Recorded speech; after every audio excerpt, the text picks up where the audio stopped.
Semua puji Tuhan kita bisa berkumpul di tempat ini guna mengadakan penyebaran pemahaman yang saya terima selama 3 bulan kemarin. Sebelum kita mulai kegiatan, alangkah baiknya kita siapkan hati kita untuk doa terlebih dahulu. Kami mohon Bu Endang memimpin dalam doa.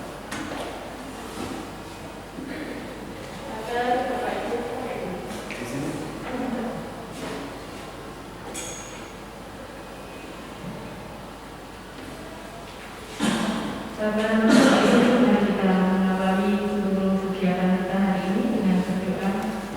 Dalam nama Bapa dan Putra dan Roh Kudus. Amin. Dikasihilah hati kudus Yesus di seluruh dunia untuk selama-lamanya. Bapa yang Maha Baik, terima kasih kami haturkan kepadamu atas segala rahmat dan karunia yang senantiasa Engkau limpahkan kepada kami. Terlebih pada kesempatan ini, Engkau perkenankan kami untuk belajar bersama, meningkatkan kompetensi kami sebagai seorang guru, sebagai seorang pendidik yang harus mendampingi dan menemani anak-anak didik kami. Karuniakanlah Roh Kudus-Mu ke dalam hati akal budi kami masing-masing, agar kami mampu memahami, mencerna dan melaksanakan semua yang kami terima hari ini dalam pendampingan putra-putri kami. Semua ini kami mohon kepadamu dengan perantaraan Yesus Kristus, Tuhan dan Juru Selamat kami. Amin. Dalam nama Bapa dan Putra dan Roh Kudus. Amin. Terima kasih Bu Endang. Kita langsung saja. Jadi kegiatan kita hari ini kita akan belajar tentang budaya positif.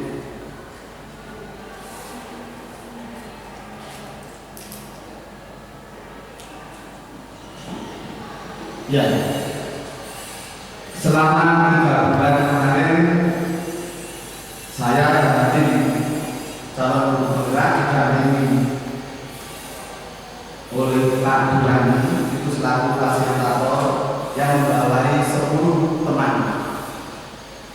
Kemudian kami didampingi oleh pengajar praktek dari Bu Sediawati, itu dari SMP 6 Kota Malang. Kemudian saya calon gubernur dari SMK Pelataran Caraga 21 Angkatan 7.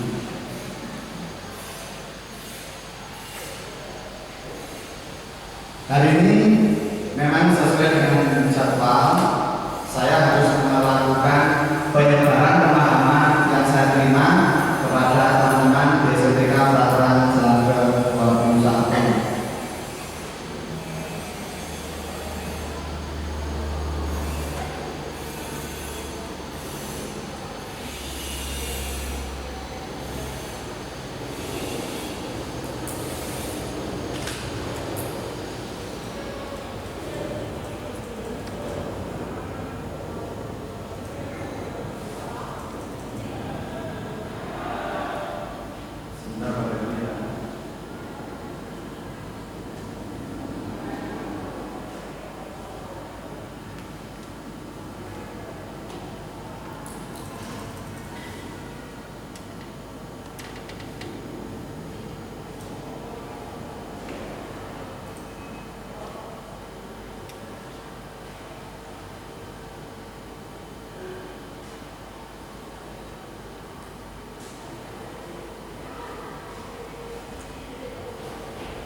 Ya, konsep-konsep budaya positif yang sudah saya terima mulai paradigma belajar yang mengalami perubahan, kemudian disiplin positif, berikutnya motivasi perilaku manusia, selanjutnya kebutuhan dasar, dilanjutkan posisi kontrol restitusi, kemudian dilanjutkan keyakinan kelas, yang terakhir segitiga restitusi. Itu yang akan diterima selama 3 bulan.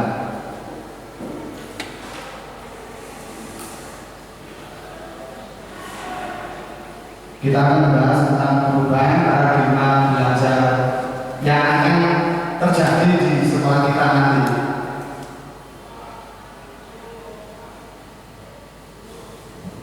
Ya, sekarang kita akan bermain sebentar. Silakan nanti berpasangan, boleh dengan siapa saja. Di tangan kanan seolah-olah itu ada barang yang berharga. Nah, seolah-olah barang yang berharga itu kan bisa macam-macam. Nah, silakan disimpan dalam hati seolah-olah apa. Kemudian satu teman yang lain akan berusaha meminta dengan cara apapun boleh, pokoknya harus terbuka. Itu ya, permainannya simpel. Ya, kami mohon bantuan Bu Cita dan Bu Mega yang memegang tangan kanan Bu Cita. Sekarang Bu Mega berusaha dengan cara apapun, dengan cara yang diyakini bisa memegang. Ya, waktunya 2 menit dari sekarang ya. Oke, jangan boleh berkelompok, boleh berdampingan, berhadapan-hadapan, boleh mencoba membuka. Yang satu mencoba mempertahankan. Boleh.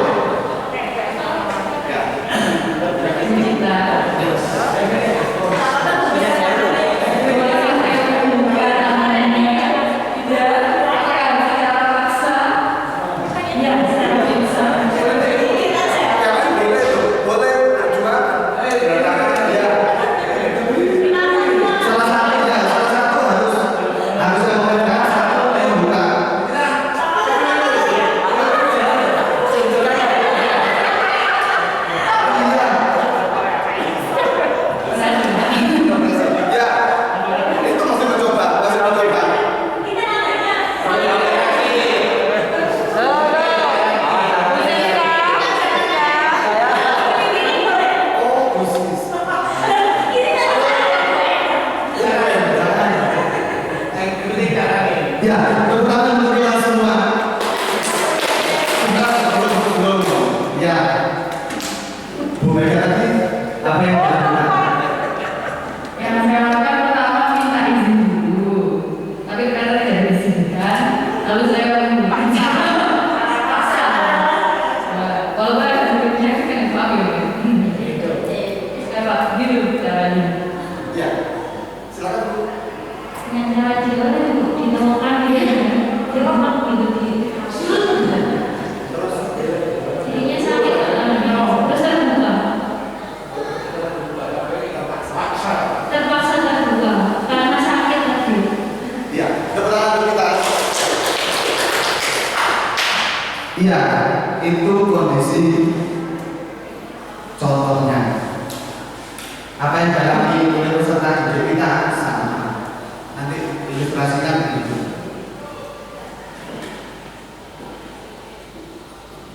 Ya, sebelum saya masuk, pada saat kita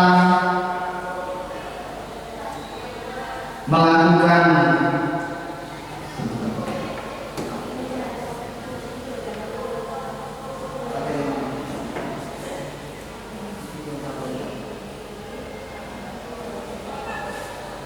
ya, pada saat dulu kita mempertahankan, ternyata tidak kuat, tangannya tidak kuat, sehingga mau tidak mau dibuka. Kemudian yang terjadi apa? Sakit karena mempertahankan. Bisa dibayangkan bahwa itu pada saat kita memaksa peserta didik kita, ya itu sakit. Hanya kita tidak tahu, dan kita tidak, istilahnya tidak merasakan bagaimana perasaannya pada saat kita melakukan. Yang penting terbuka, yang penting bisa membuka. Padahal dengan membuka itu kita sudah melakukan atau kita sudah menyakiti, gitu ya. Kita lihat yang is.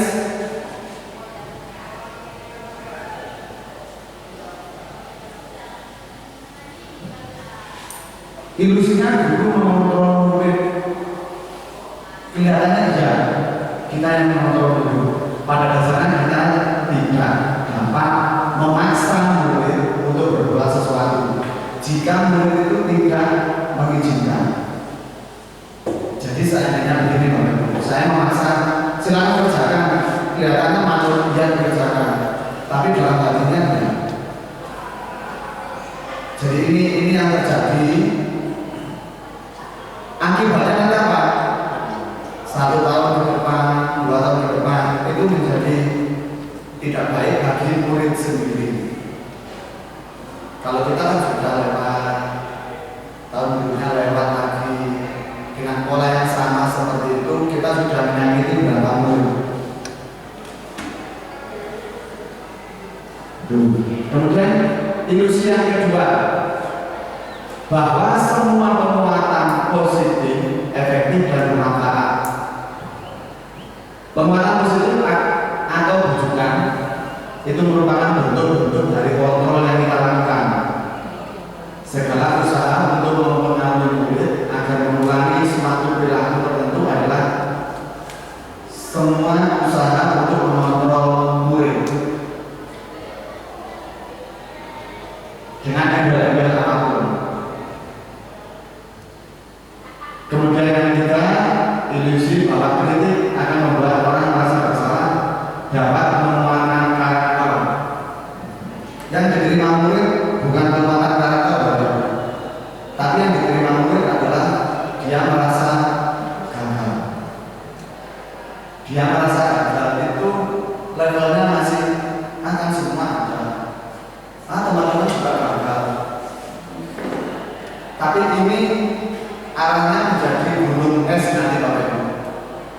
Gunung es itu kelihatannya kecil, tapi di dalamnya itu luar biasa besarnya. Nah itu kalau tidak bisa menahan, anak-anak bisa stres. Kemudian yang keempat, ilusi bahwa orang dewasa memiliki hak untuk memaksa. Nah ini juga. Jadi pada saat kita sudah dewasa, ya kita memaksa karena kita dulu dipaksa. Itu akan berlanjut terus sampai ada model-model tertentu yang tidak semuanya dilakukan. Nah, untuk itu salah satu pencetus guru bergerak menginginkan adanya perubahan ini. Nah, puji Tuhan, kami anak 7 sudah punya adik di angkatan 8, 2 orang, Bu Yuni dan Bu Endang. Nanti saya tunggu adik yang keempat. Semoga bisa lolos di angkatan ke-9 atau 10. Karena harapannya semua mengerti dan melaksanakan.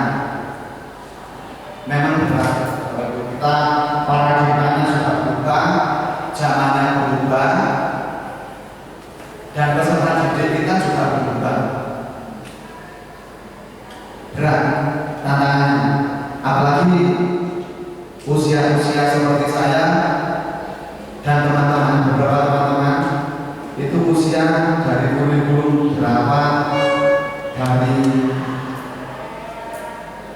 usia berapa Pak Agus? Sudah itu kurikulum berapa kali perubahannya? 4 kali. Ya, bisa diceritakan sebentar Pak Agus? 4 itu kurikulum apa saja? Kurikulum 75, kurikulum 94, DSA, terus kurikulum 2006, KSD, dan 2013. Gimana kita? Yang pertama kurikulum 75, habis kurikulum katanya ada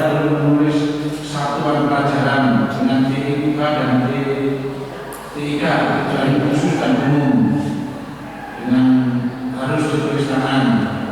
Terus ada tahun 2000 CPSA cara belajar siswa aktif kurikulum. Terus tahun 94 terus kurikulum tahun 2006 KTSP kurikulum tingkat satuan pelajaran.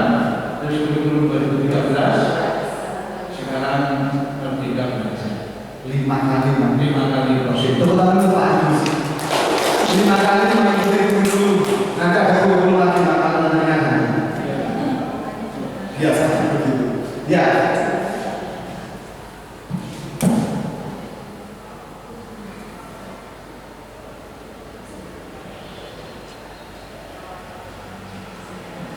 Bila kita ingin membuat kemajuan perlahan, sedikit-sedikit ubahlah sikap atau perilaku Anda. Ini yang disampaikan. Jadi kami mengalami 75 sampai sekarang. Mungkin Bapak Ibu guru yang baru bergabung masih kurikulum. Oh sudah dua berarti kurikulum 13 dan kurikulum Merdeka. Namun bila kita ingin memperbaiki cara-cara utama kita, maka kita perlu mengubah kerangka acuan kita. Jadi yang berubah kita akan berubah paradigma kita. Bagaimana kita melihat dunia, bagaimana kita berpikir tentang manusia, berarti yang harus berubah paradigma kita sendiri. Skema pemahaman dan penjelasan aspek-aspek tertentu tentang realitas itu berkembang sesuai dengan zaman di mana kita melakukan pembelajaran. Kita harus berusaha berubah sesuai dengan perubahan zaman.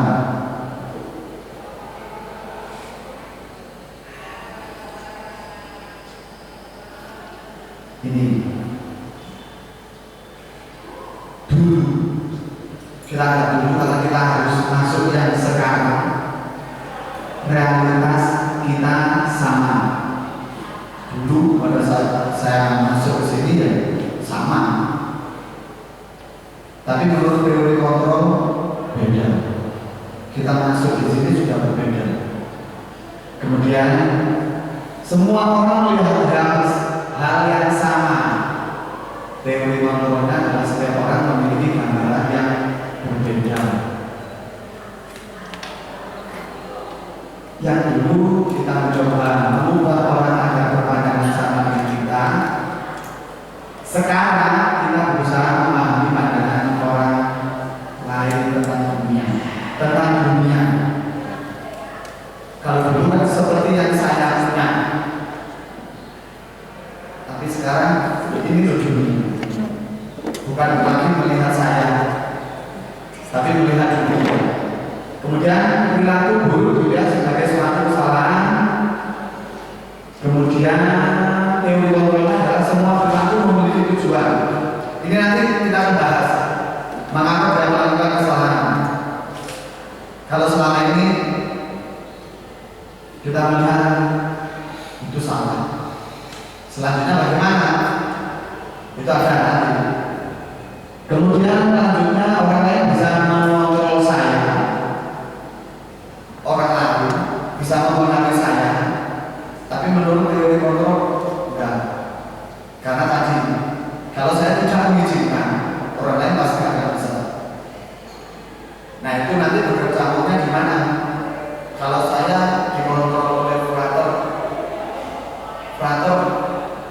Pak Yanto sudah bisa saya kendalikan. Kurator punya pendapat seperti itu, ya. Tapi saya pribadi, kurator bisa mengontrol saya karena saya mengizinkan kurator untuk mengontrol saya. Selama itu terjadi, ya. Tapi selama saya tidak mau, akan timbul macam-macam. Dari tadi di awal dia mengontrol muridnya rela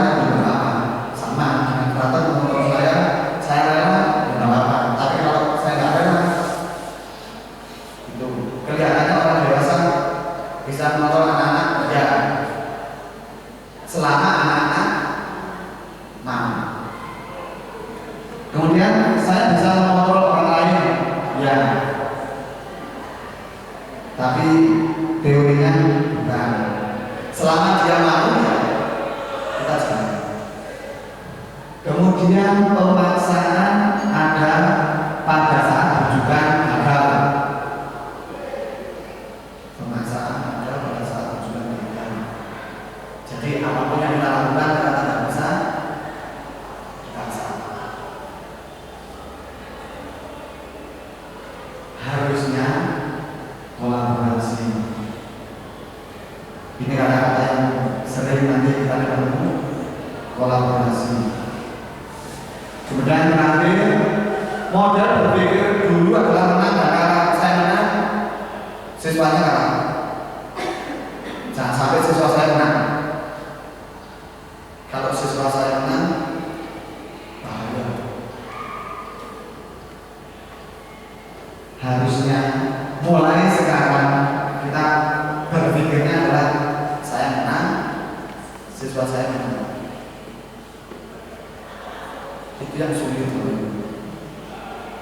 karena ya pasti satu, latar belakang kita sudah berbeda, kemudian zaman kita sekolah berbeda, kemudian kita masuk dunia pendidikan, kemudian masuk dunia pembelajaran juga berbeda, terutama peserta didik yang masuk ke sini. Jadi siswa-siswa yang masuk ke sini sungguh luar biasa bedanya.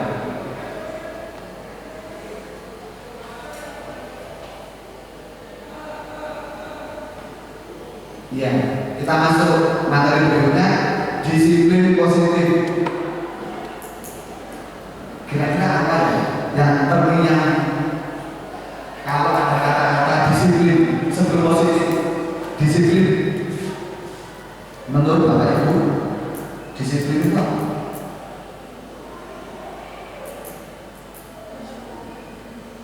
Yang pasti sudah dijawab di sini.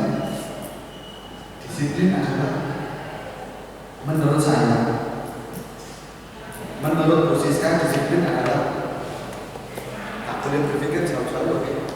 Yang ada di kepala itu langsung, berarti itu memang disiplin. Disiplin itu kalau saya melakukan sesuatu tanpa harus disuruh oleh orang lain. Gitu, oke. Disiplin adalah tepat waktu, tepat waktu. Oke. Disiplin adalah Mengikuti aturan yang ada. mengikuti aturan yang ada. Menurut saya disiplin adalah melakukan sesuatu yang sesuai dengan ketentuan. Oke. Sesuai dengan ketentuan. Menurut Bunda? Menurut saya disiplin adalah tepat waktu. Tepat waktu. Menurut Agus, dilanjut. Ya, menurut saya disiplin itu kita hidup menurut norma yang berlaku dan apa adanya. Apa adanya, norma yang berlaku dan apa adanya. Menurut ini Kalau menurut saya mematuhi komitmen bersama dengan tepat waktu. dengan tepat waktu, mematuhi komitmen bersama. Oke, silakan. Menurut saya disiplin itu menaati aturan. Mentaati aturan, mentaati aturan, tepat waktu. Kalau menurut saya disiplin itu tepat waktu dan menaati peraturan yang sudah disepakati bersama. Ya, oke. Menurut saya disiplin itu mengikuti norma atau peraturan yang ada di suatu tempat atau lokasi.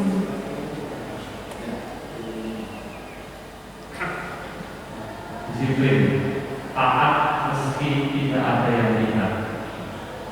Taat mesti tidak ada yang melihat. Oke.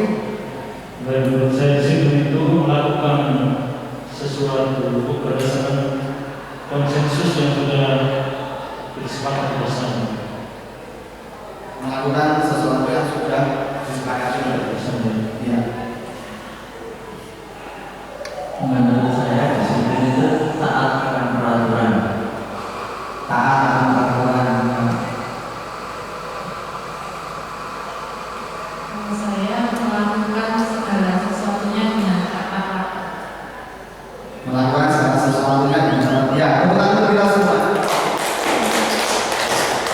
Ya, itu bagus menurut kita, menurut teman-teman.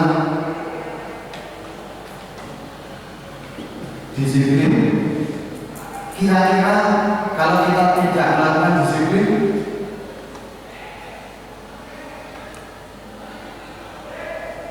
ada apa di belakang kita?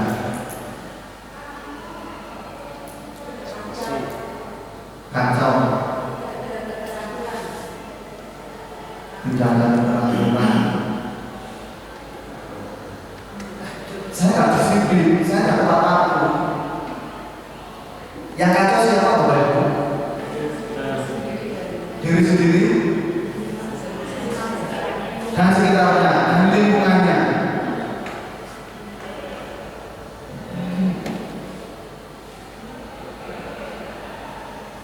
Ini beberapa yang saya ambil. Ketika kita menemukan disiplin, tadi sudah disampaikan, kalau tidak dilaksanakan pasti akan memberi hukuman.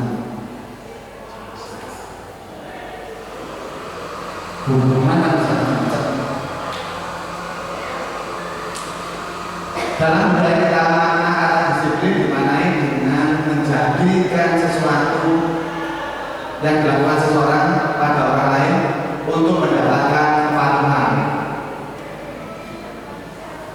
Nah ini yang sementara masih ada kecenderungan dari kita untuk menghubungkan kata disiplin dengan ketidaknyamanan. Harusnya kalian datang tepat waktu. Kenapa terlambat? Saya itu ucap berkali-kali kepada Casey.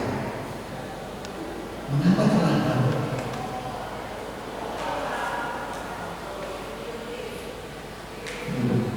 Besoknya sudah tidak terlambat, sudah terlambat. Perubahannya bertahan sampai kapan? Sampai tidak terlambat lagi. Kalau masih terlambat lagi, masih ada perkembangan lagi, bimbingan lagi. Pada saat saya melakukan seperti itu, dulu saya merasa bahwa sudah saya sudah memperingatkan, ternyata kamu tidak mau tahu. Munculnya apa? Iya, saya juga tidak nyaman, dianya juga tidak nyaman. Tapi kita dipaksakan karena sistemnya seperti ini. Saya harus, waktu itu belum tahu seperti ini, ya saya harus marah. Saya harus marah karena ada waktunya dia bisa dimarahi, ada waktunya dia tidak bisa. Nah itu nanti kita harus banyak mengenal dari siswa kita.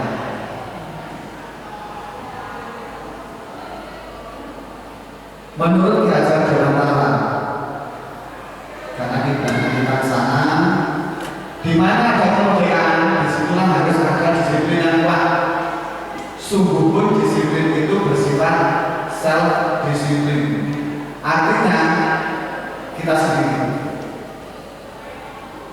Nah ini disampaikan, kalau kita tidak cakap itu berarti belum tentu tidak bisa. Tidak cakap itu istilahnya tidak apa ya? Tidak mahir, tidak mahir. Kalau tidak mahir, maka harus ada penguasa lain yang mendisiplinkan kita. Jadi kalau saya nggak bisa disiplin, berarti ada permasalahan dari kader yang harus mendisiplinkan saya. Dan peraturan demikian itu harus ada di dalam suasana yang merdeka. Merdekanya bagaimana?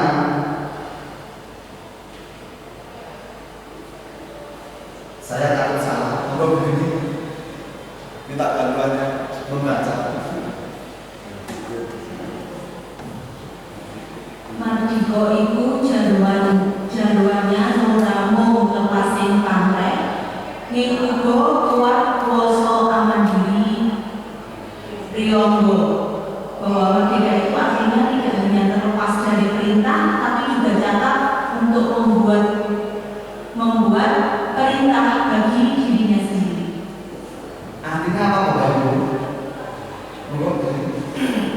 menurut ini sendiri artinya apa? Bahwa merdeka itu bukan karena kita tidak diperintah, bukan karena dorongan dari orang lain ya, tetapi merdeka itu adalah bahwa diri kita itu yang membuat perintah bagi diri kita sendiri. Jadi yang memerintah diri kita sendiri itu bukan dari orang lain, tapi dari diri kita sendiri. Mungkin begitu ya. Istilahnya adalah internal. Internal dari saya bisa memerintah saya sendiri. Nah, kalau saya bisa disiplin gara-gara ada faktor, berarti itu adalah eksternal dari luar. Itu yang tidak bertahan. Jadi diharapkan internal yang bisa muncul dari diri anak-anak kita. Saya lanjutkan pertanggungjawaban atau nah ini tak ini bahasa Belanda.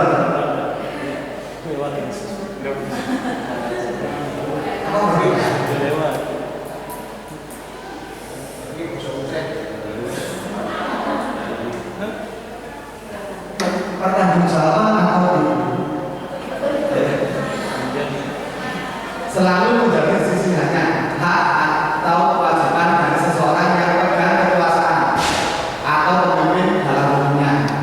Adapun artinya tidak lain adalah orang tadi harus mempertanggungjawabkan dirinya serta tertibnya pelaku diri dari segala hak dan kewajibannya. Jadi kalau saya membuat perintah terhadap diri saya sendiri, ini termasuk hak saya dan kewajiban saya untuk mempertanggungjawabkan. Karena saya memunculkan diri sendiri, ya ini saya. Beda dengan kalau nanti ada perintah dari frontal. Aku tahu kok mungkin orang. Aku tahu kok gitu ya. Tapi kita tidak bisa mengutarakan saya ya. Kita kan taat. Nah, bagaimana kita mengubah dari yang tadi paksaan dari karakter atau dorongan dari karakter menjadi dorongan dari kita? Nah, ini yang perlu dan banyak latihan. Di sini yang kita dulu sebagai guru tidak bisa marah boleh, tapi tidak bisa dan tidak boleh. Tapi marah boleh, tapi tidak boleh. Nah, nanti bagaimana kita aplikasikan ini? Marah tak boleh itu bagaimana? Mau saya marah?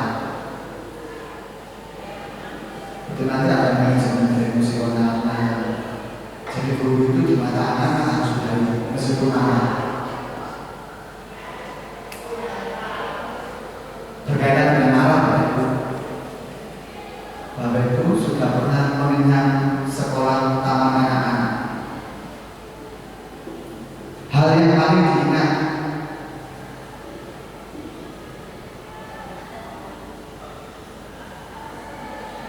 kebaikan atau kita anggap keburukan atau kenakalan.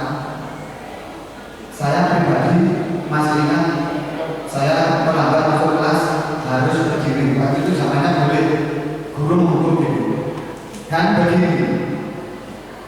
Itu selama jam pembelajaran. Kuat TK SD dari kelas 1 sampai kelas 6 saya dijaga sekali oleh kepala sekolah. Pada saat kelas saya running, terus teman-teman kabarnya aku kepala sekolah saya namanya Pak Amu Senior itu berangkat dari lampu depan gitu pegang telinganya mulai semua satu kelas. Itu saya kebaikannya sulit Bapak Ibu saya itu kebaikannya di SD itu apa ya? Terus gurunya yang baik yang mana ya? Ternyata yang masuk di ingatan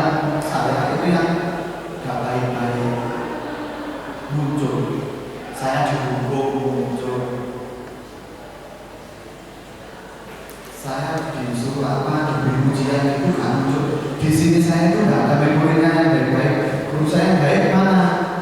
Nggak ada. Kalau saya suruh nyebut punya masalah dengan guru ini punya ini punya, kok banyak punya? Atau saya keliru, Bapak Ibu beda, Bapak Ibu banyak baiknya daripada saya. Bersyukurlah Bapak Ibu. Anda bersyukurlah kepada saya. Karena yang diingat yang baik-baik. Karena saya disuruh mengingat ini, yang muncul itu ya saya dukung.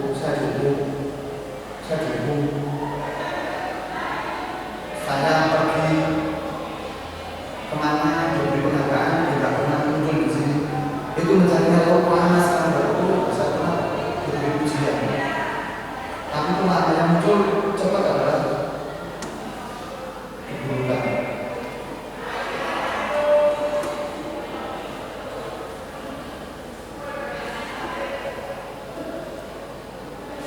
Ya, sebagai pendidik tujuan kita adalah menciptakan anak-anak yang memiliki disiplin diri, bukan disiplin berita. Disiplin diri sehingga mereka bisa berlaku dengan mengacu pada nilai-nilai kebajikan universal. Artinya kebajikan ini yang umum, di mana-mana bisa berlaku dan memiliki motivasi dari dalam, bukan dari luar. Ini yang harus kita tanamkan, Bapak Ibu. Kalau nanti muncul ini satu di semua kelas, pasti akan menular kepada teman-teman. Ada 2, ada 3, puji Tuhan kalau semua. Itu tugas kita.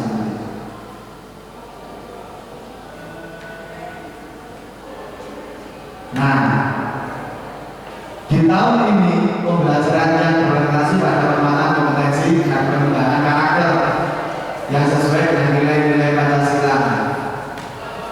Ada berapa nilai Pancasila Bapak Ibu yang harus kita kembangkan? Ada 6.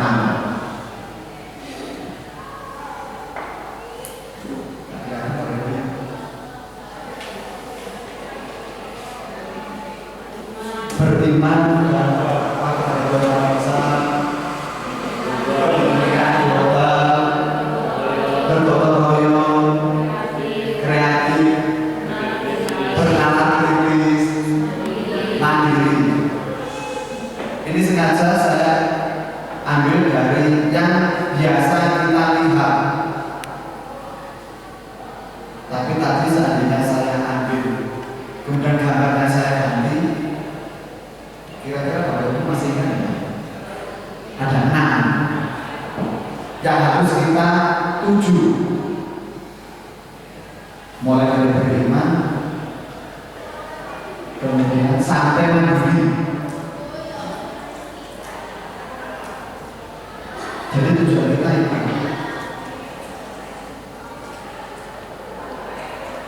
Ini pembelajaran yang harus kita lakukan, pembelajaran yang akan berubah mengarah ke sini. Puji Tuhan kita sudah 1 tahun dan banyak libu-libunya. Nanti mulai Juli kita tahun kedua bersamaan dengan sekolah kita mengarah ke sekolah penggerak. Jadi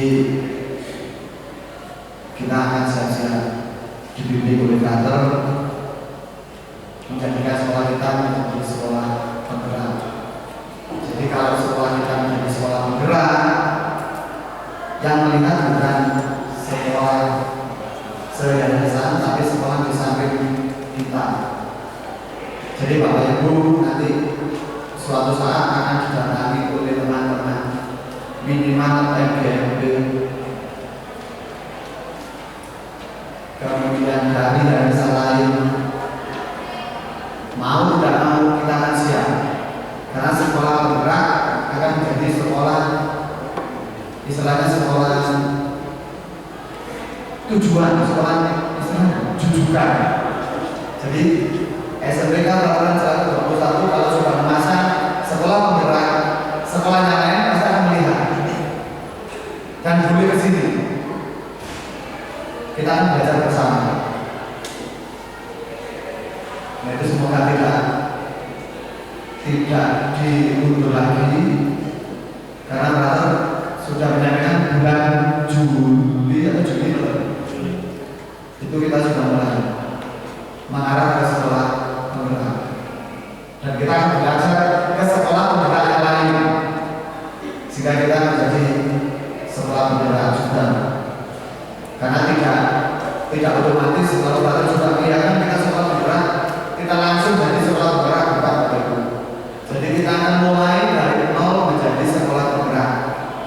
Nah diharapkan 3 tahun berikutnya sudah selesai, sehingga semua perangkat, semua pembelajaran menjadi sekolah penggerak.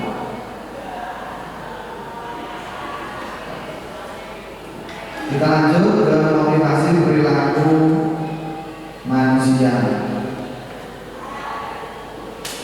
Menurut Diana Dosen dalam bukunya Restructuring School Discipline ada 3: menghindari ketidaknyamanan atau iman, mendapatkan timbalan atau penghargaan dari orang lain, menjadi orang yang ingin dan menghargai diri sendiri dengan nilai-nilai yang mereka percaya. Nah kembali, kira-kira kita berada di posisi yang mana?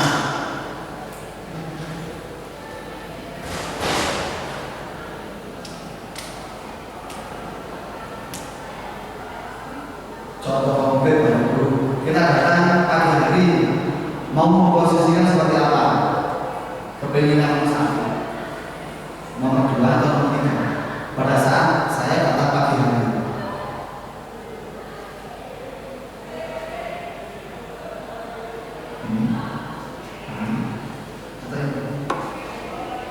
Datang pagi hari. Nomor 3 bagus. Karena memang diharapkan kita nomor 3 semua Bapak Ibu. Saya percaya kalau saya datang sebelum bel itu nanti enak.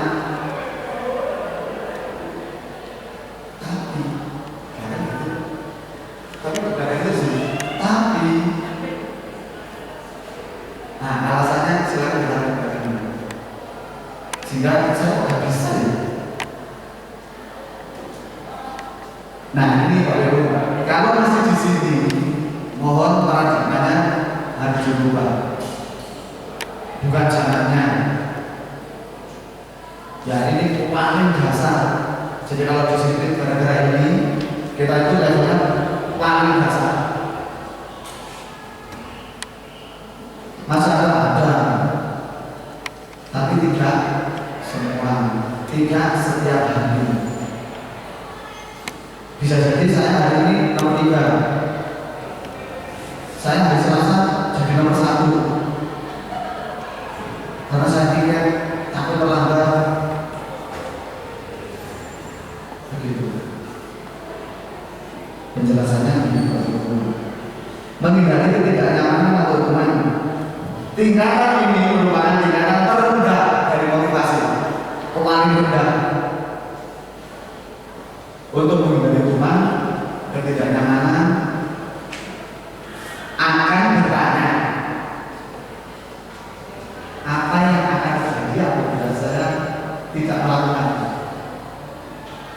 Sudah terjadi Bapak Ibu, sudah teman kita mengatakan itu. Begitu berarti ya? Sudah. Ini motivasi eksternal. Bagaimana kalau saya melakukan? Apa konsekuensi saya?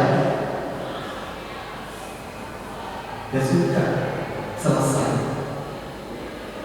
Begitu. Konsekuensinya yang diminta. Kalau nggak ada konsekuensinya, ya terus gitu. Mulai cari masalah yang lain, cari masalah yang lain. Kan nggak ada konsekuensi. Karena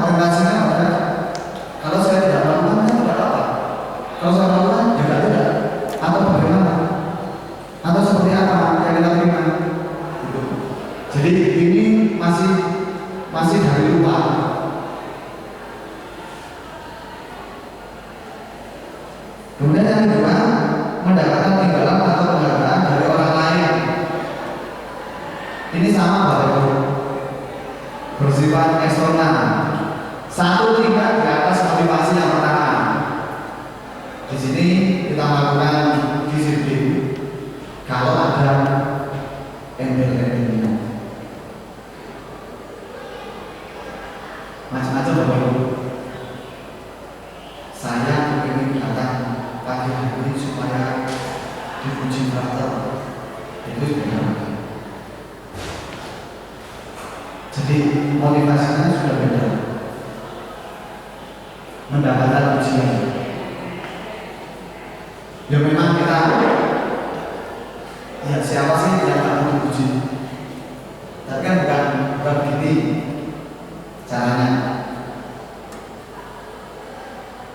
Jadi kelompok yang mendapat imbalan atau penghargaan dari orang lain itu semuanya dilakukan untuk mendapatkan hadiah, pengakuan. Bagus, pintar. Kalau sudah dapat itu selesai. Kalau nggak dapat apa itu? Kecewa. Kecewanya luar biasa. Saya sudah datang pagi hari, ternyata malah nggak nyaman. Terus sakit hati di sini.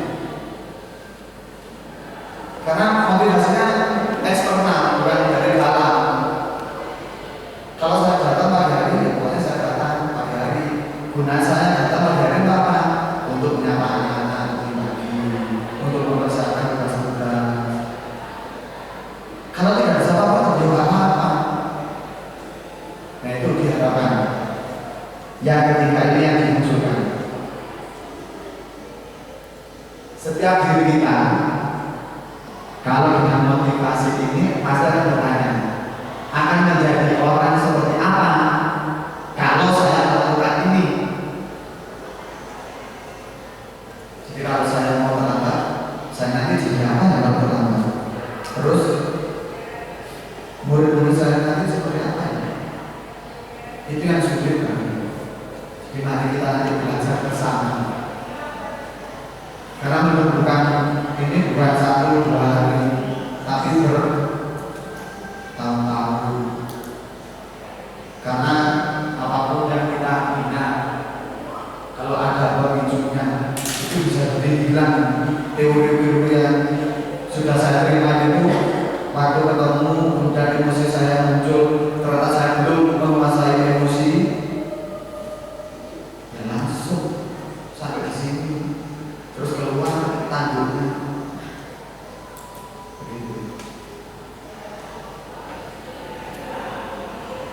Tapi harapannya ini adalah menjadi motivasi yang akan membuat seseorang memiliki disiplin positif. Karena motivasi berbulan itu bersifat internal, dari dalam juga dari luar.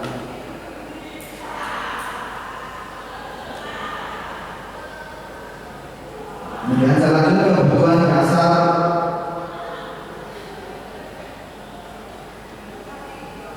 Kelihatan Bapak Ibu ya? Kebutuhan paling dasar itu untuk bertahan hidup. Saya masuk sekolah ini untuk bertahan hidup. Bertahan hidup. Nanti beda dengan mempertahankan kehidupan. Aku saja. Beda. Mempertahankan kehidupan dengan bertahan hidup. Mudah-mudahan saya tidak salah. Beda ya? Iya. Di dalam bertahan hidup akan muncul penguasaan, kasih sayang, dan rasa diterima, kebebasan, dan kesenangan. Berapa persen Bapak Ibu di penguasaan? Berapa persen kita menjadi bebas? Saya menjadi di sini bebas enggak? Atau Bapak Ibu nggak bebas?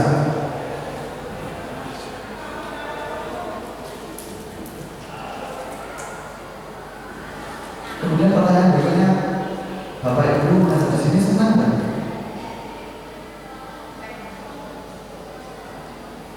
Ini karena kebutuhan kita ini kalau salah satu tidak terpenuhi ya nanti kita duduk bersama kita tanya ada miss di mana sehingga kok tak terpenuhi semua. Penjelasannya kebutuhan bertahan hidup, kebutuhan ini bersifat fisiologis untuk mempertahankan kehidupan, misalnya kesehatan, rumah, makan. Kebutuhan biologis sebagai bagian dari proses reproduksi, termasuk kebutuhan ternak untuk bertahan hidup. Jadi kita bisa menghasilkan karya dari sini. Nah itu nanti kembali ke diri kita. Kemudian kasih sayang dan diterima. Nah, selama saya berada di sini, saya mendapatkan, saya diterima enggak? Nah, pada saat saya masuk di sekolah dan saya tidak diterima, itu gejolaknya luar biasa. Dan itu kalau tidak diketahui bahaya, karena bahayanya kita di depan anak-anak. Kemudian dari kita meluaskan kebutuhan ini berhubungan dengan kekuatan untuk mencapai sesuatu, menjadi kompeten, menjadi terakhir, diakui itu kebutuhan dasar kita. Saya bekerja di sini itu diakui.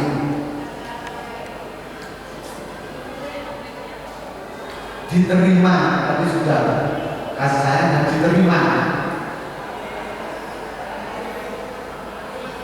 sehingga kita bisa ngomong, saya masuk SMP Katoran, saya punya akademi.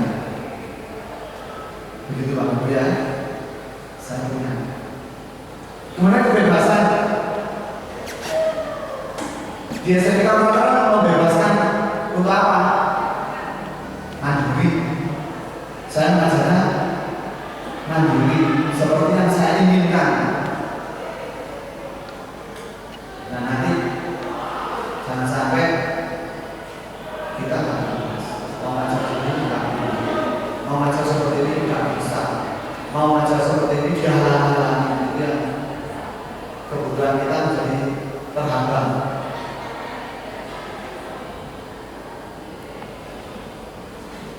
Selain mandiri, otonomi, memiliki pilihan dan mampu mengendalikan arah hidup seseorang. Dengan saya mengajar, saya memberi contoh. Semoga dia mengarah ke kita. Kalau tidak apa, kita tidak ditiru, tidak apa, tidak boleh sakit hati. Karena pilihan terakhir adalah pada anak-anak. Karena sudah kita beri contoh yang baik-baik, kita tidak perlu diberi contoh itu tidak perlu berkali-kali, tidak perlu sampai dari dulu saja. Bukan kita gagal berbunda, kita masih berhasil. Jadi jangan sampai kita menjadi apa istilahnya, menghakimi diri sendiri. Kemudian terakhir kesenangan. Kita bekerja di sini mencari kesenangan, mengajar anak-anak mencari kesenangan. Bapak Ibu pernah pertama dengan anak-anak?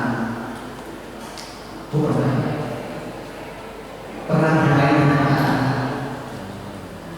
Pernah sedih di samping anak-anak?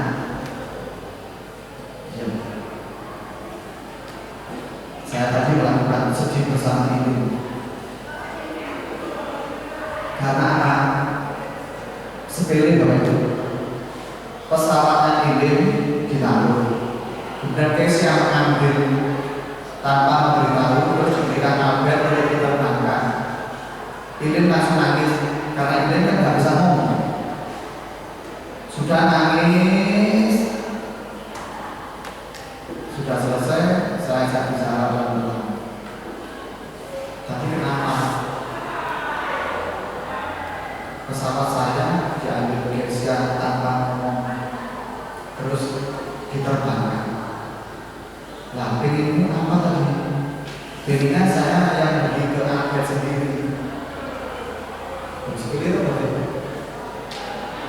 Pengennya itu ingin memberikan sendiri.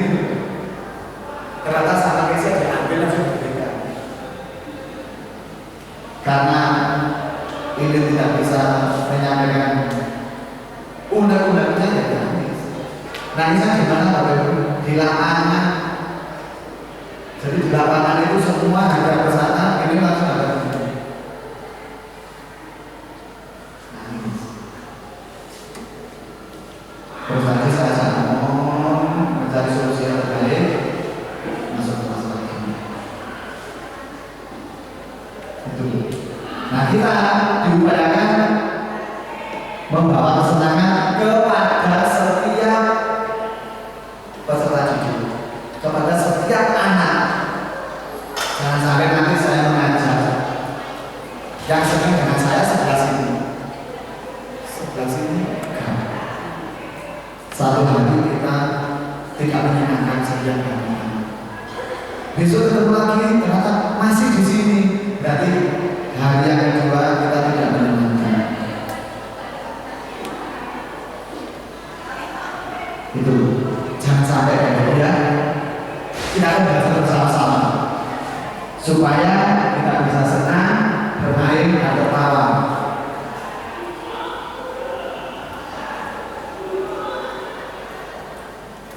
Kita lanjutkan posisi kontrol restitusi.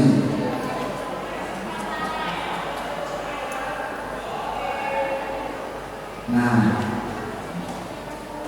posisi kontrol dulu menurut Diana dosen dalam bukunya restitution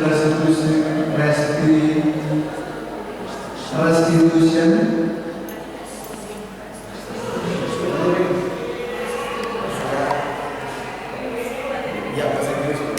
Restructuring. School. Diana dosen dalam bukunya Dalam bukunya restitution, restructuring, school discipline. menyampaikan guru itu punya posisi 5.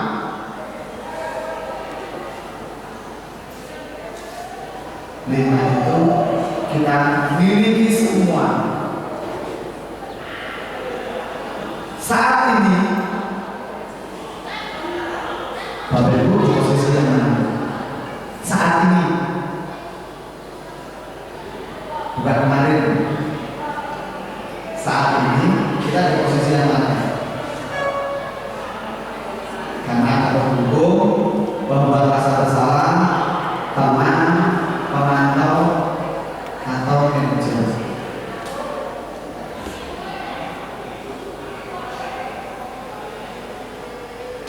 Pemantau, pembuat rasa bersalah, teman, pemantau, manajer.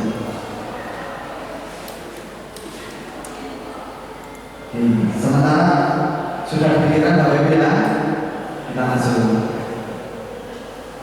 Penghukum.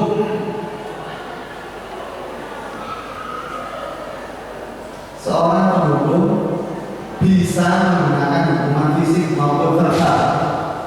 Fisik maupun verbal. Verbal itu berarti dengan kata-kata.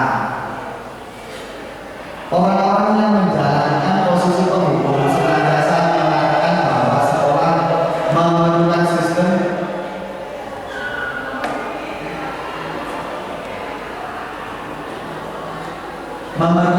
atau alat yang dapat lebih menekan murid-murid lebih dalam lagi.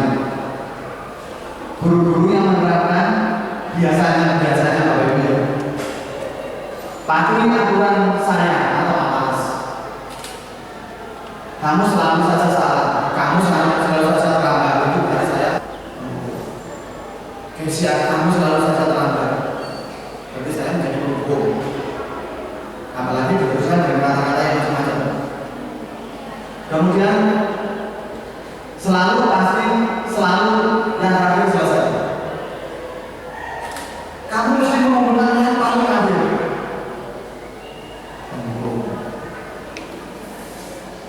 Guru seperti ini senantiasa percaya hanya ada satu cara agar pembelajaran bisa berhasil, yaitu cara saya. Itu Bapak Ibu ya. Kamu itu harusnya cepat, lambat. Terus ada yang ngomong yang cepat, ngomong terus, cerewet, lambat. Itu kita posisinya berburu. Pernah Bapak Ibu? Saya juga. Sering. Sebelum kenal ini, sering. Kemudian yang kedua, pembuat rasa bersalah. Pembuat rasa bersalah akan menggunakan keheningan yang membuat orang lain merasa tidak nyaman bersalah. Anak-anak sudah masuk, diam dulu.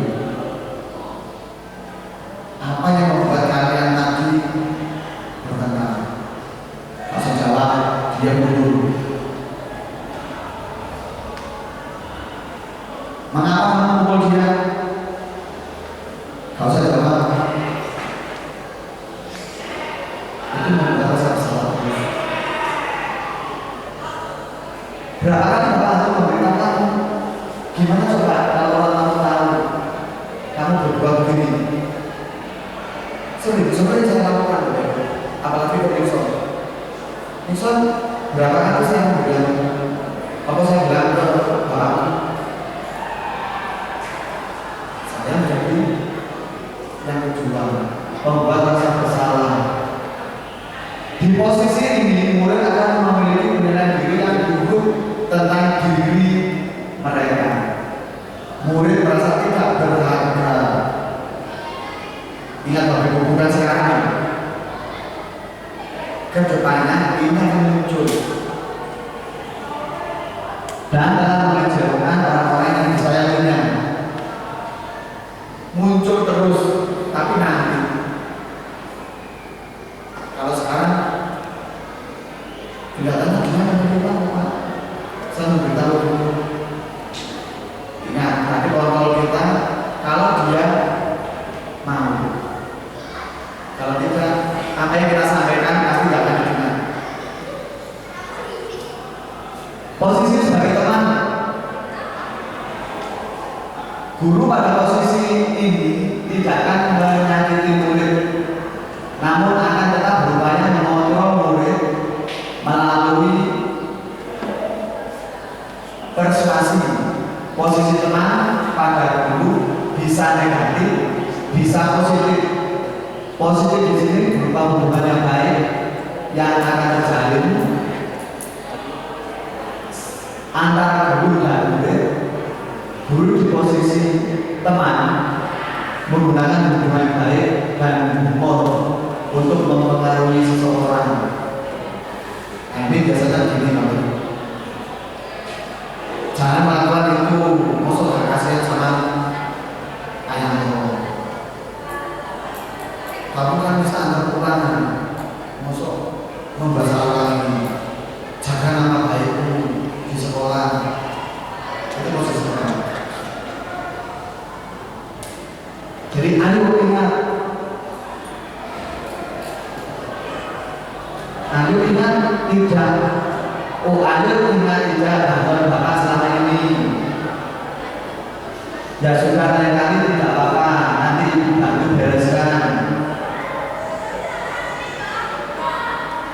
Ayo bantu kelas ini demi Bapak, demi saya, gitu.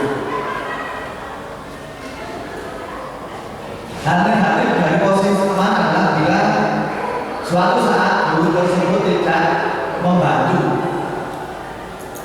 Suatu saat saya nggak bisa membantu, maka murid akan kecewa dan berkata, saya ingin Bapak, Ibu adalah teman saya ingin Bapak betul adalah teman saya. Dan menjadikan murid tersebut tergantung pada saya.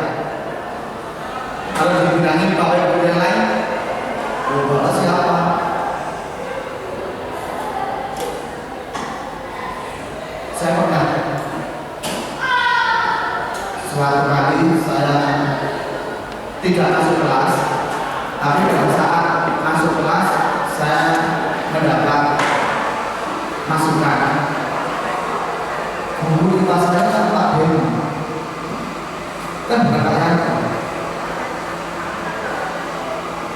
Oh, waktu itu saya masih duduk di sini. Tapi saya juga itu ya memang tak ini. Tapi kan menurut saya juga berkepentingan di pembelajaran kita. Tapi anak-anak tidak mau. Gitu. Yang keempat, posisi pemantau. Memantau berarti mengawasi. Gitu Bapak Ibu ya. Jadi posisi kita posisi mengawasi. Mengawasi siapa peserta didik. Biasanya posisinya begini. Masuk. Kenapa terlambat? Takut sini mana? Dibaca peraturannya. Itu pemantau. Apa yang telah kamu lakukan? Sanksi atau konsekuensi apa yang kamu dapatkan? Itu biasanya kata-katanya.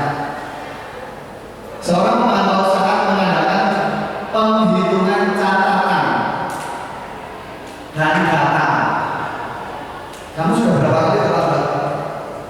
Dalam 1 minggu ini kamu 3 kali terlambat. Apa konsekuensinya? Apa hukumannya? Itu pasti akan ditanyakan. Posisi ini akan menggunakan catatan dan posisi pemantau sendiri berawal dari teori stimulus respon yang harusnya dulu untuk mengontrol murid. Kan ada mengontrol murid. Jadi murid kalau ada waktu itu tidak bisa masuk murid biarkan sendiri. Yang terakhir manajer. Posisi terakhir adalah manajer. Posisi di mana guru berbuat sesuatu bersama dengan murid. Berbuat sesuatu bersama dengan murid.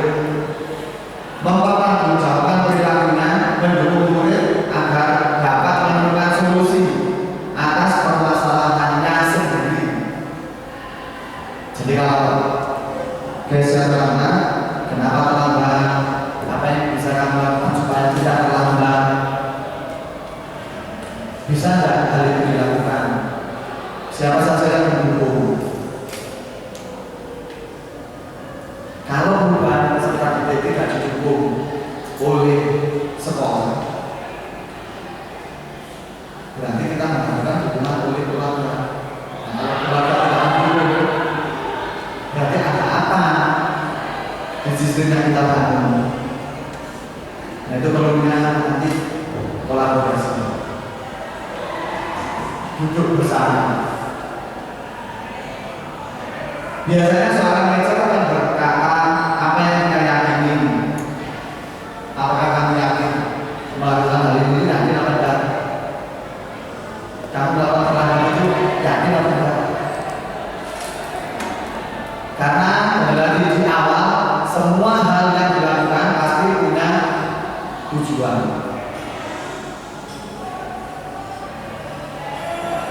Kemudian jika kamu memulai hal ini menunjukkan apa tentang dirimu, nanti biasanya yang saya sampaikan. Kalau kamu terlambat terus itu menunjukkan apa? Berarti kita nggak salah kalau memberi penilaian seperti ini.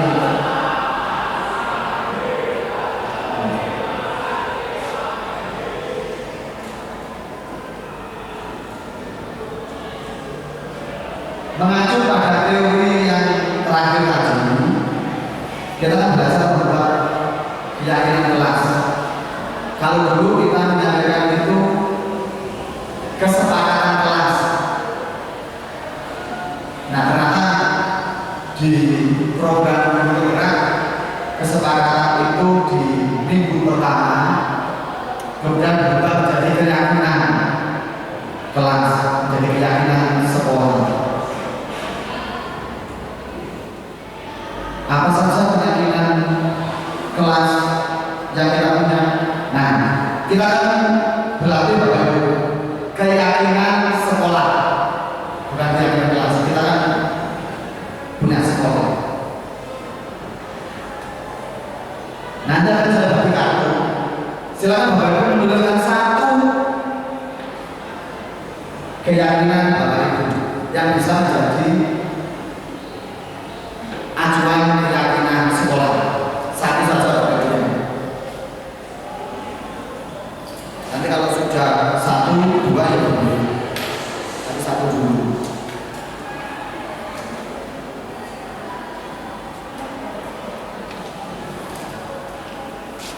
Ya, kita belajar membuat keyakinan kelas, tapi kita sekarang membuat keyakinan untuk sekolah.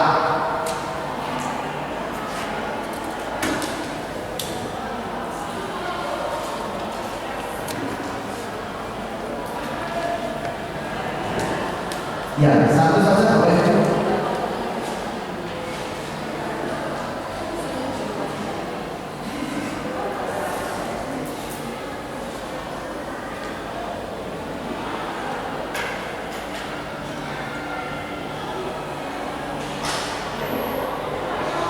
Mengapa kami sepakatan?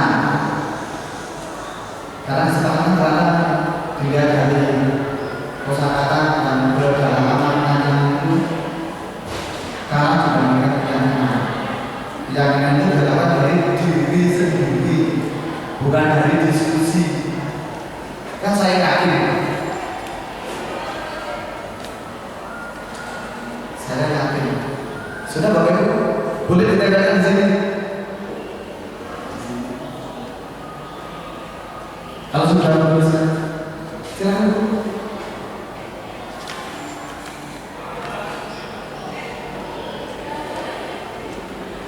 Apa yang Bapak Ibu yakini?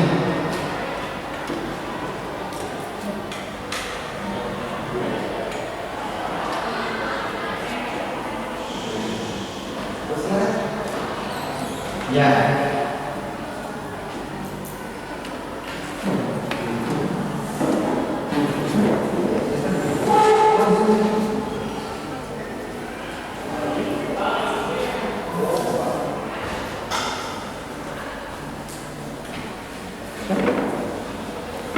Ya, ini keyakinan kita saat ini.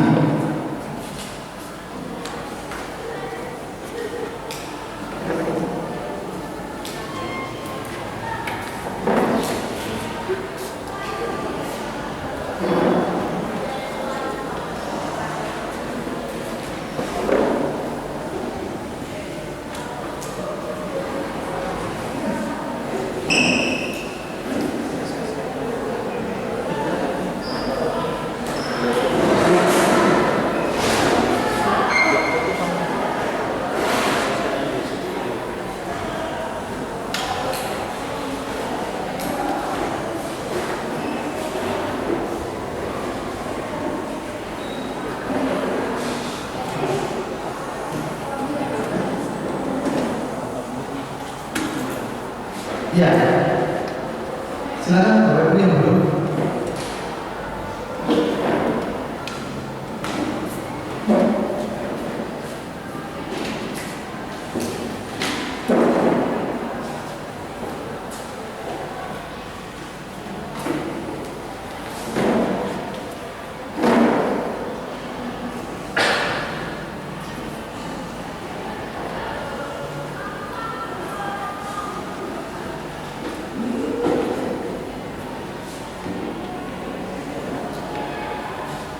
Ya, saya bacakan Bapak Ibu ya. Keyakinan kita memberikan dorongan motivasi kepada peserta didik.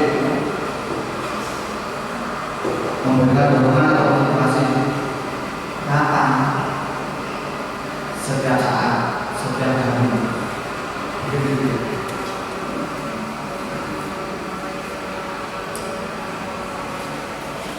Kemudian sabar dan tepat waktu. Belajar merupakan masa depan yang cerah.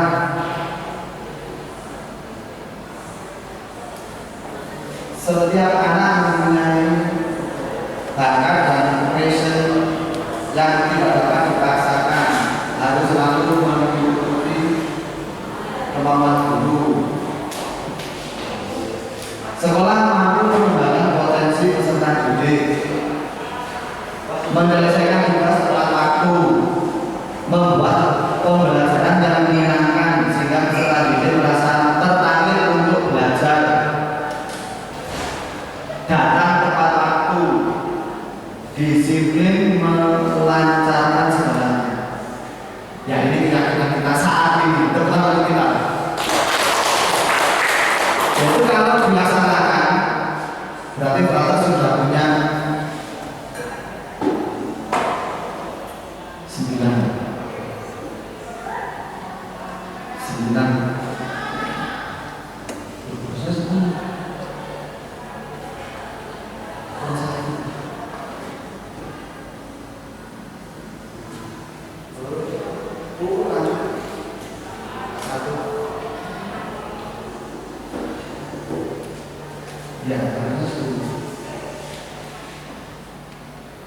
Ini contoh-contoh kalau kita mau buat keyakinan di kelas. Bukan saya yang membuat keyakinan, tapi bersama-sama. Harapannya apa? Kalau kita buat dari dalam, ya diharapkan muncul disiplinnya juga dari dalam. Jadi pada saat saya menuliskan, kemudian saya katakan harapannya dengan menulis dan mengatakan itu terjadi.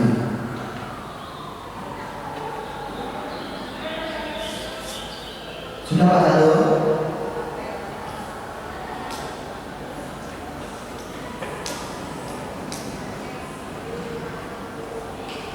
Ya kita tunggu Bapak Ibu ya.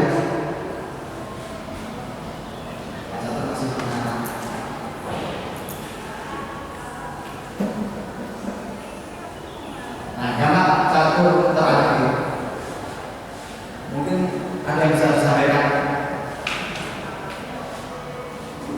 apa yang ditulis tadi sehingga menjadi keyakinan kita bersama.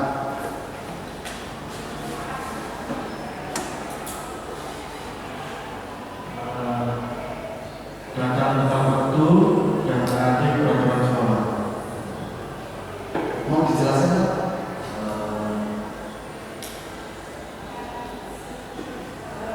Mau seperti yang kelas, datang tepat waktu itu sudah bentuk disiplin yang harus diterapkan dalam kelas. Lalu menaati peraturan sekolah juga penting karena itu juga salah satu bentuk kedisiplinan di dalam lingkungan sekolah.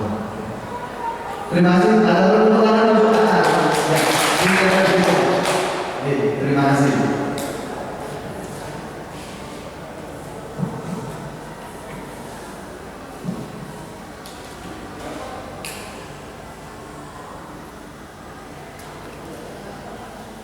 Ya, keyakinan kelas harusnya memiliki nilai-nilai kebajikan yang universal yang disepakati secara tersirat dan tersurat. Tersirat dan tersurat. Lepas dari latar belakang suku, negara, bahasa maupun agama. Keyakinan seseorang akan lebih memotivasi seseorang jika muncul dari dalam. Jika muncul, jadi saya tadi menulis itu dia punya itu bukan itu.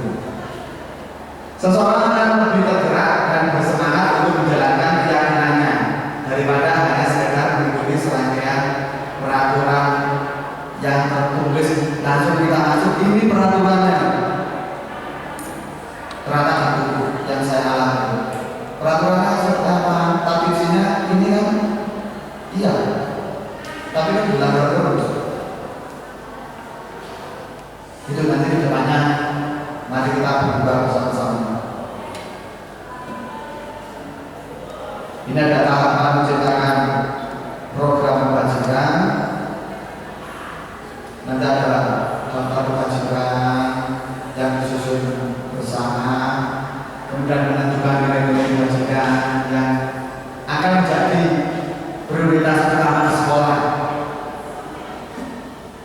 Menyempurnakan beberapa daftar nilai kebajikan yang pertama, membahas dalam kelompok lagi, terus membuat poster.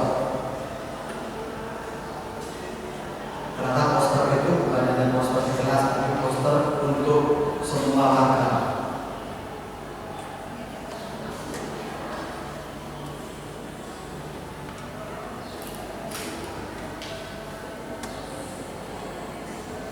Ini beberapa pembentukan keyakinan sekolah atau kelas. Karena keyakinan kelas itu bersifat lebih abstrak daripada peraturan yang lebih rinci dan konkret. Artinya lebih luas keyakinan. Kalau kita sudah yakin, ya pasti akan terlaksana dengan sendirinya. Karena kata kuncinya yakin. Keyakinan kelas berupa pernyataan universal, bentuk positif. Kalimatnya itu bentuk positif itu yang kami merasa kesulitan. Nanti saya minta bantuan pendidikan dan Agus untuk dan mungkin bapak ibu guru yang lainnya mencari kata-kata yang positif itu. Karena kita harus merubah kata-kata jangan. Misalkan jangan rame, itu kan berarti negatif. Jangan rame, berarti langsung sih rame. Padahal kita tidak menjudge kelas ini rame, tapi kan suatu saat ini langsung jangan rame. Nah, kalau kalimat positifnya apa? Kalau jangan rame, kita saja. Ciptakan suasana hening. Masuk Bapak Ibu. Jangan rame. Kalau kita berusaha menciptakan suasana hening, beda loh. Susah lagi selain jangan rame. Jangan terlambat. Datang tepat waktu. Kan nggak ada kata-kata jangan. Datang tepat waktu. Itu yang harus kita ubah. Sehingga tulisan jangan.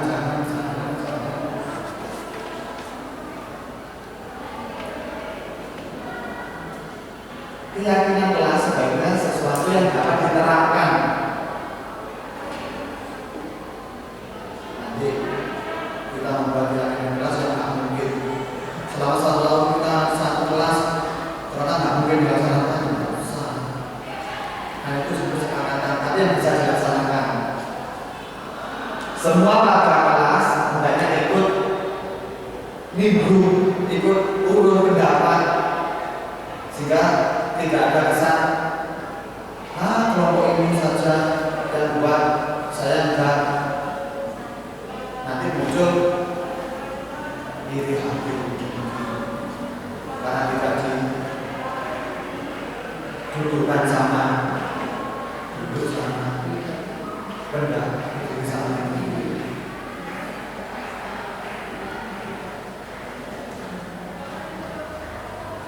Ini yang terakhir, segitiga restitusi. Mengapa ini diangkat? Karena nanti arahnya begini Bapak Ibu. Pada saat peserta didik atau anak-anak kita melakukan pelanggaran, melakukan kesalahan, kita akan mengembalikan ke kelompoknya itu dengan rasa bangga, meskipun salah. Ya. Tapi kita tidak menjudge kamu salah. Tapi kita akan berupaya meskipun kamu salah, kita akan kembalikan ke kelompoknya itu dengan aman, damai, sejahtera, tidak menyimpan. Itu arahnya. Jadi arahnya restitusi.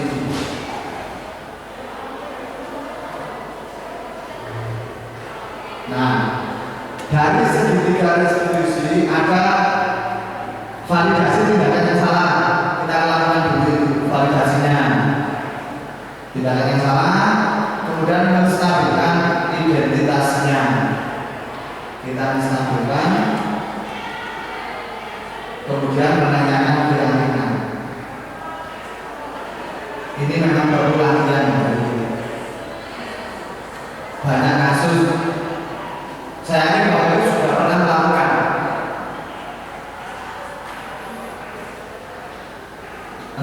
itu hanya satu atau dua atau bahkan sudah tiga. Bersyukur saudara kalau sudah tiga. Berarti tugas saya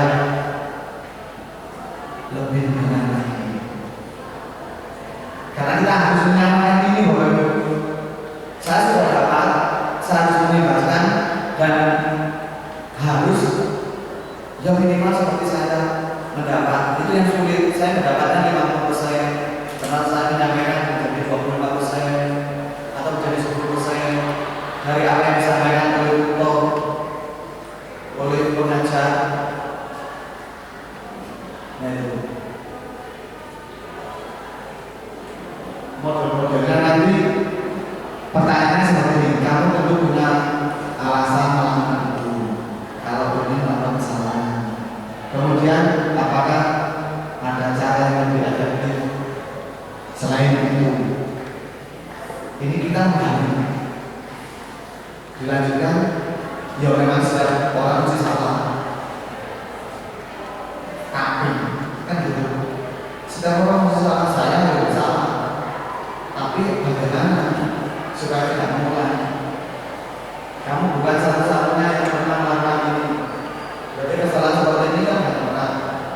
Misalkan kita atau saya, biasanya kok orang bagus sih?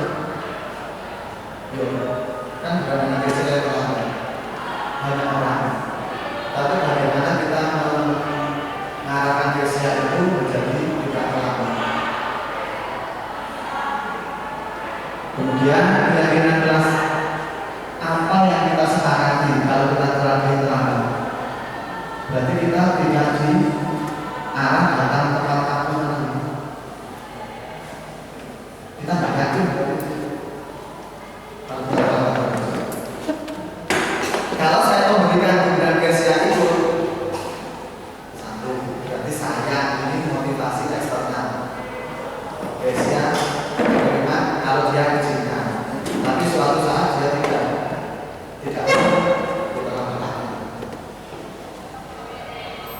terakhirnya kamu ingin menjadi orang seperti apa kalau melakukan ini? Nah ini tidak bisa dijawab sekali terus langsung keluar. Bisa jadi dia harus merenung, harus diam. Nah itu diamnya itu bermacam-macam karena kita different, kita berbeda. Saya bisa mengatakan ini sekali, ya Pak, saya sadar, saya salah, saya akan melakukan perbaikan, saya akan minta maaf. Tapi ada juga yang tidak bisa langsung.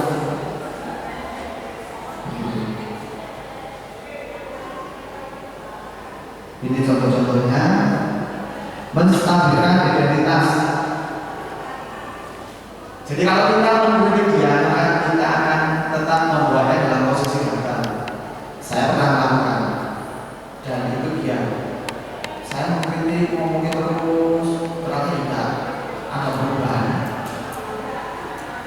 Kalau kita ingin menjadi terbaik, maka kita harus meyakinkan dengan cara mungkin kalau kalimatnya seperti ini atau nanti dicari yang lain bebas betul.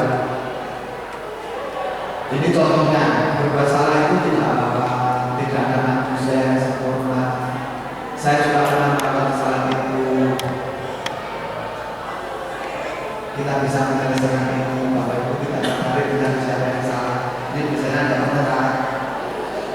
Saya tidak tertarik dengan siapa yang salah, saya benar. Kamu berhak begitu. Bapak Ibu sekalian,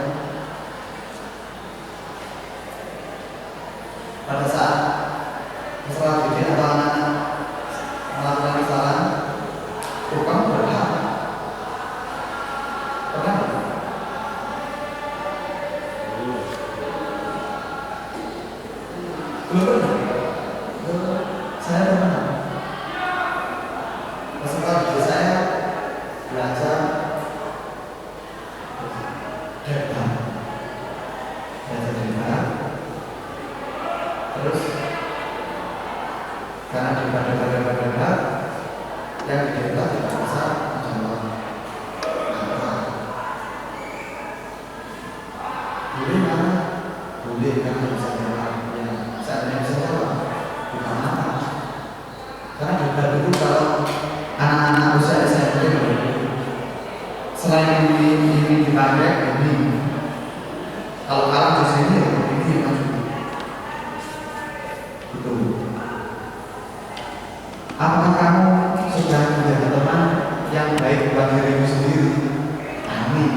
ada beberapa yang menyampaikan, saya nggak salah, saya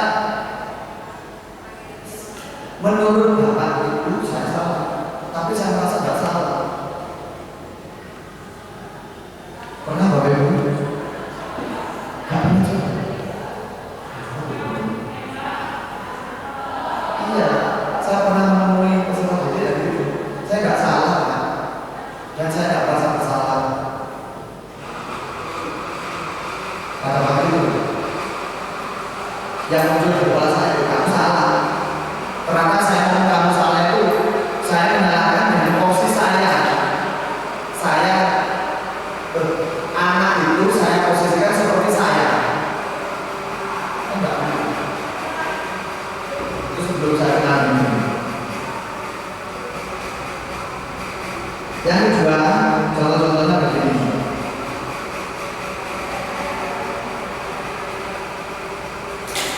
Yang kedua, validasi tindakan yang salah. Contohnya adalah kamu bisa melakukan hal yang lebih buruk dari ini kan? Kamu pasti punya alasan mengapa melakukan hal itu. Kamu patut bangga pada dirimu sendiri karena kamu telah melindungi sesuatu yang penting kamu. Kamu boleh mempertahankan sikap itu, tapi kamu harus menambah sikap yang baru.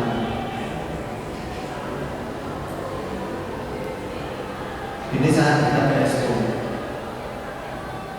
SO itu anaknya temperamen.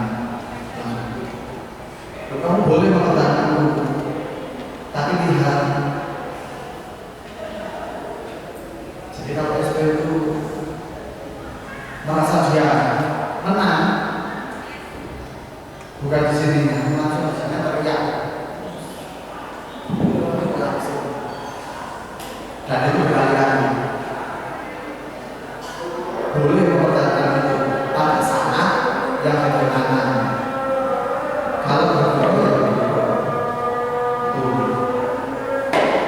Jadi menurut teori Monroe, semua tindakan manusia baik atau buruk pasti memiliki tujuan. Pasti memiliki tujuan. Entah itu sadar atau tidak, entah itu diketahui atau tidak. Tapi pada saat ditanya pasti memiliki tujuan. Hanya peserta didik yang ditanya itu jujur atau tidak.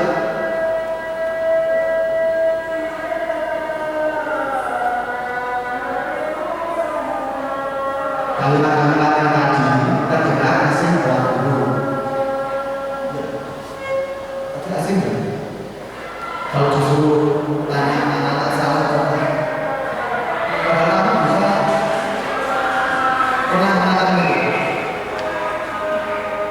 Kamu saya yakin bisa nendang orang sampai jatuh. Misalnya beberapa tendangan dengan teman-temannya, saya bilang, kamu itu loh, meskipun kecil saya tahu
yang tertulis maupun yang tidak tertulis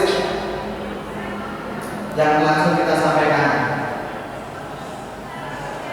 dan harus berbeda dari orang yang dia inginkan. Dia mau jadi apa?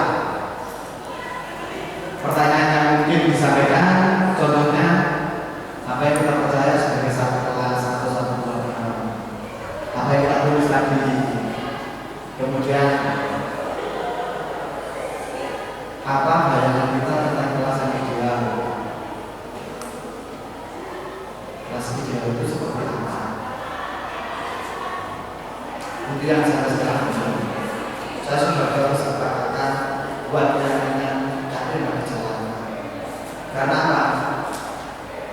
Dari saya, bukan dari anak saya sendiri. Penting untuk menanyakan ke anak kehidupan seperti apa nantinya yang mereka inginkan. Apakah kamu ingin menjadi orang yang sukses, bertanggung jawab, atau bisa dipercaya? Berhenti di situ, jangan ditambah atau malah sebaliknya. Kan bisa begitu kan? Kamu ingin jadi orang yang sukses atau sebaliknya? Bukan. Sudah. Kepingin jadi orang sukses. Tak usah ditambahin. Ya, sudah dia biar berproses untuk menjadi yang tadi. Jangan sebaliknya.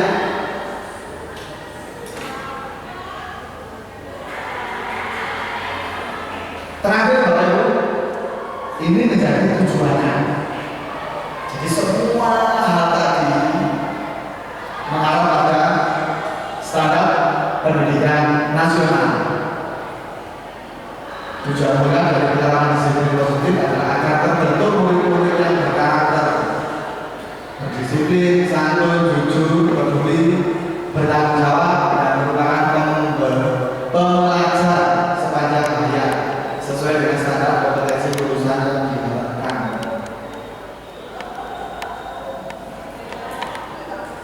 Itu tujuan kita melakukan budaya positif yang harus terjadi di sekolah kita dengan tujuannya ini. Itu Bapak Ibu ya.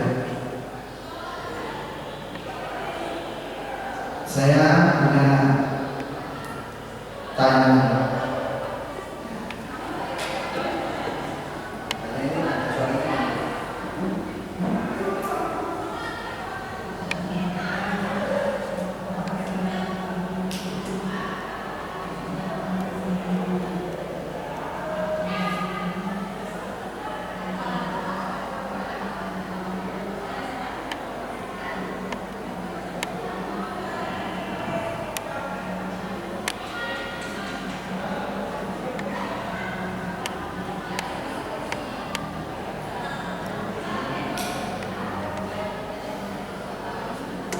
Ya, nanti ini akan ditayangkan di web sekolah sehingga nanti Bapak Ibu bisa mengakses. Ini restitusi yang saya lakukan. Waktu itu memang tidak ada yang melakukan kesalahan. Saya harus mencari modelnya, sehingga nanti dari model ini bisa ditanyakan ke peserta.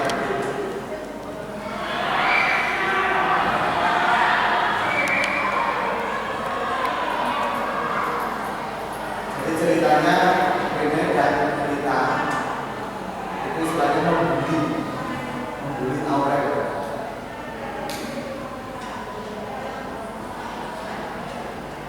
Dan saya harus menanyakan keyakinan, terus menanyakan marah, melakukan, terus terakhir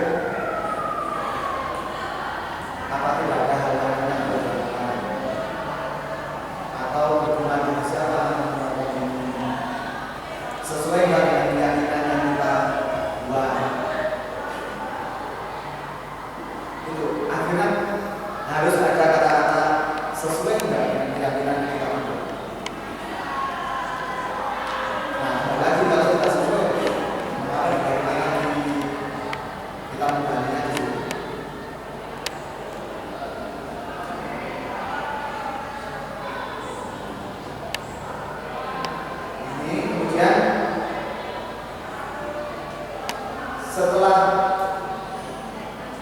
kita anggap menyelesaikan, Bapak Ibu ya, menyelesaikan masalah.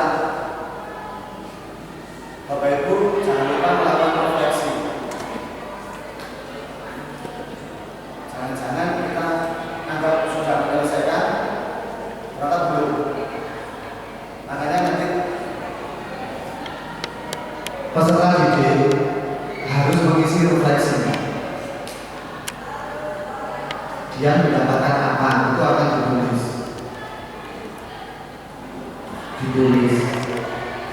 boleh ditemukan. Kalau ditulis macam-macam, boleh tulis di kertas atau diketik. Tapi menjadi dokumen buat siapa? Buat dia. Saya hanya mengumpulkan. Berarti kita itu hanya mendokumenkan bahwa pernah seperti ini. Nah, suatu saat kalau terjadi lagi, mari kita lihat.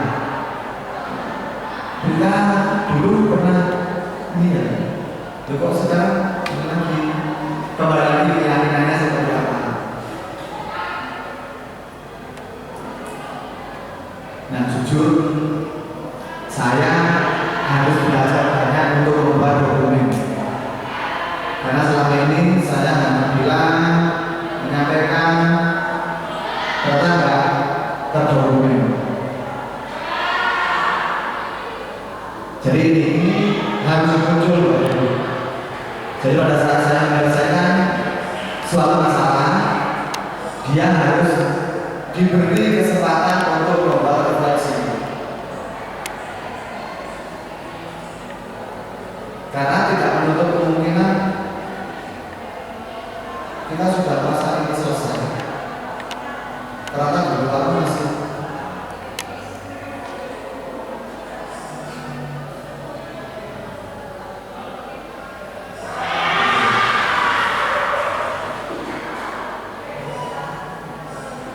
Ini modelnya perlu diketahui bahwa Rene itu ketua ODIS,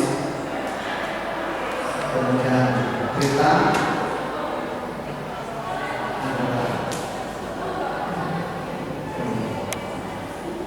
yang menjadi pembicara.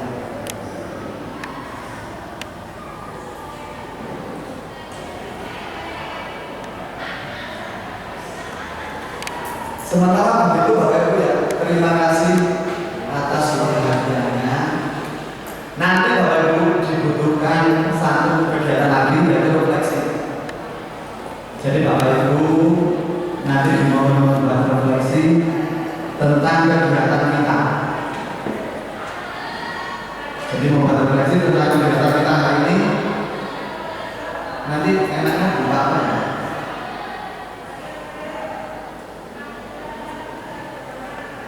Tertulis itu baru supaya bisa didokumentasikan. Oke. Jadi kalau sudah menyampaikan diferensiasi berarti ya terserah saya Bapak. Yang penting kan saya refleksi dan itu bagus banget. Kalau Bapak Ibu belum menyampaikan itu, mulai sekarang disampaikan. Karena ada kecerdasan peserta didik itu bermacam-macam. Kalau saya nggak bilang tulis, ya sini kita nulis. Kalau nggak bisa nulis. Terima kasih ini masukannya. Jadi nanti refleksinya secara diferensiasi. Nanti terserah Bapak Ibu mau buat seperti apa. Jangan lama-lama Bapak Ibu ya.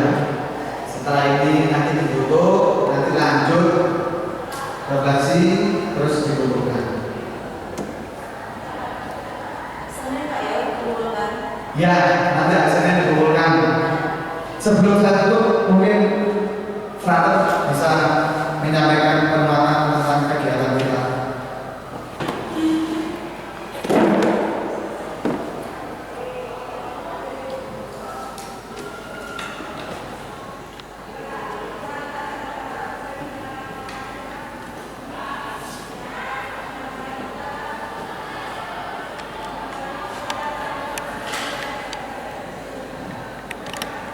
Baik, saya menyapa dengan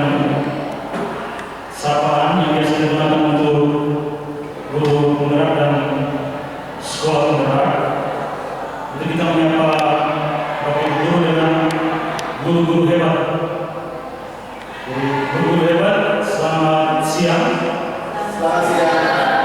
Pertama saya mengucapkan terima kasih kepada Pak Yanto yang sudah menyimpaskan tentang budaya positif kepada kita semua warga di Sekolah SMPK Peradaban Besar 21. Dari apa yang sudah disampaikan Pak Yanto sangat kaya, dan kalau kita menerapkan itu secara baik di sekolah, saya kira peserta didik akan sangat merasa nyaman, tenang belajar di sekolah kita.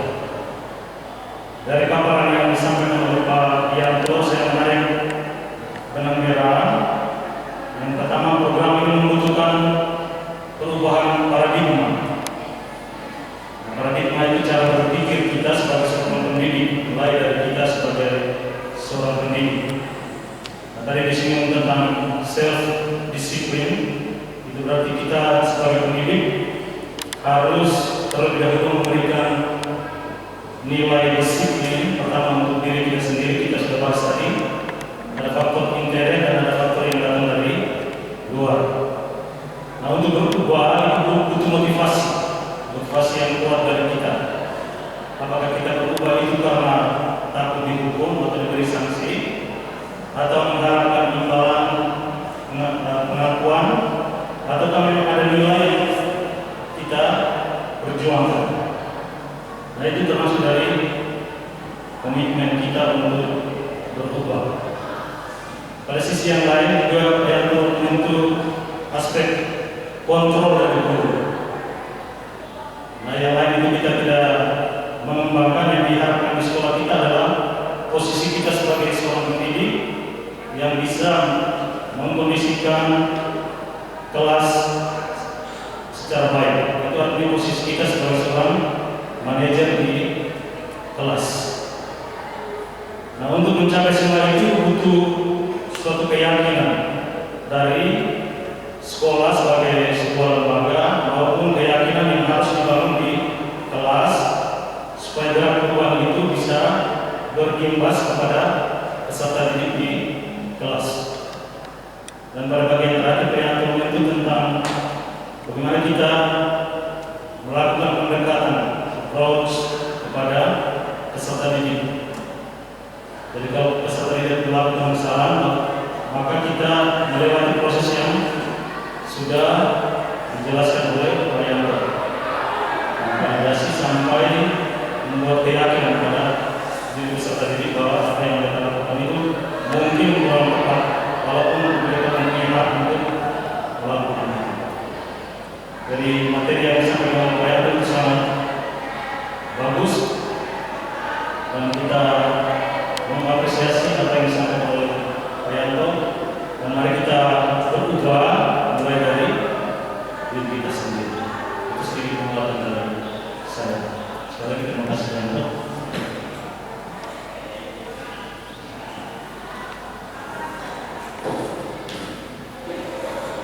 Terima kasih Bapak atas penguatannya. Sebelum kita akhiri kegiatan kita, saya mohon Bu Yudi untuk berdoa. Terima kasih Bapak Ibu ya atas masukannya. Jadi semoga dengan paparan yang sedikit ini bisa memberi wawasan baru. Kita bisa beri tepuk tangan dulu untuk Pak Yanto. Ya, sebelumnya kita beri tepuk tangan untuk